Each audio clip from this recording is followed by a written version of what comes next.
I'm here to collect your $600,000 share of the national debt. What? We don't have $600,000?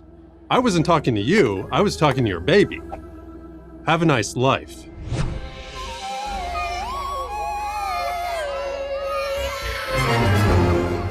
This isn't a made-up horror story. It's real. It is the unpaid credit card bill our kids and our grandkids are facing.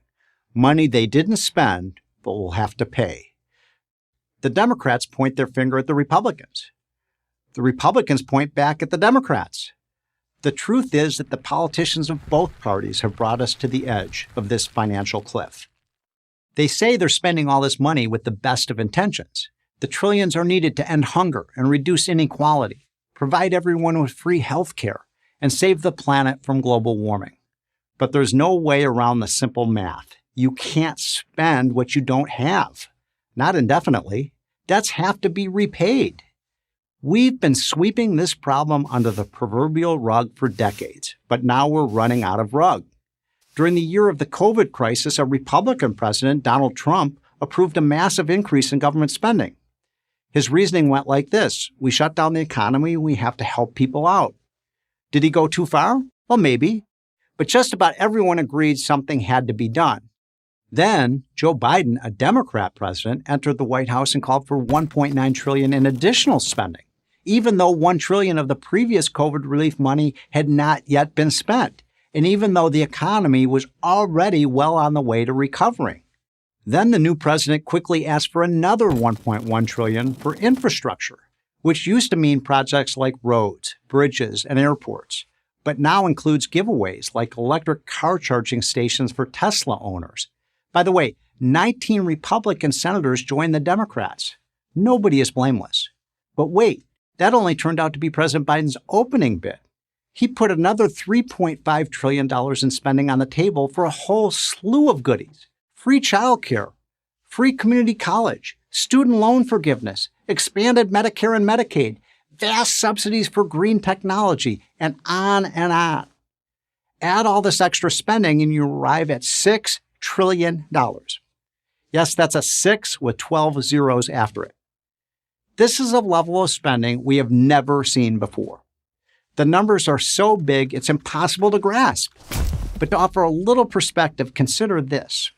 $6 trillion is more money, adjusted for inflation, than we spent on the Revolutionary War, the Civil War, World War I, World War II, the Louisiana Purchase, the Transcontinental Railroad, the interstate highway system, and the moon landing combined.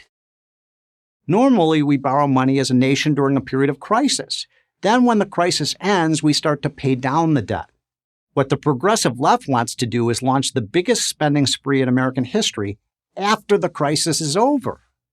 What's looming ahead, however, is a new crisis, a nuclear-sized debt bomb. Our multi-trillion-dollar national debt was bad enough before all this proposed spending. But progressive politicians and some economists tell us we have nothing to worry about.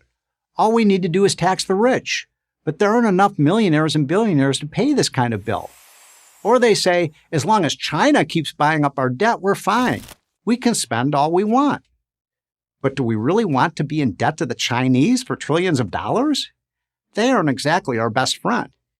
And what if there is so much debt the Chinese and other nations can't buy all of it, even if they wanted to? You know what happens then? The U.S. government is forced to buy its own debt. This just means we print money to pay our bills. If your common sense tells you that's crazy, that's because it is. If printing money could make a nation rich, then Argentina, Venezuela, and Zimbabwe would be among the richest nations in the world. You don't have to be an economist to know that printing money is the perfect recipe for serious inflation. And inflation is a prosperity killer. It shrinks what you can buy with your paycheck, and it eats away at your savings. In the 1970s, prices rose so fast that the economy crashed and unemployment soared. Things were so bad, economists created a misery index, inflation plus unemployment, and that hit 20%. And today, prices for everything, from gas to food, are on the rise again. Once inflation gets going, it's hard to stop. Runaway inflation leads to financial ruin.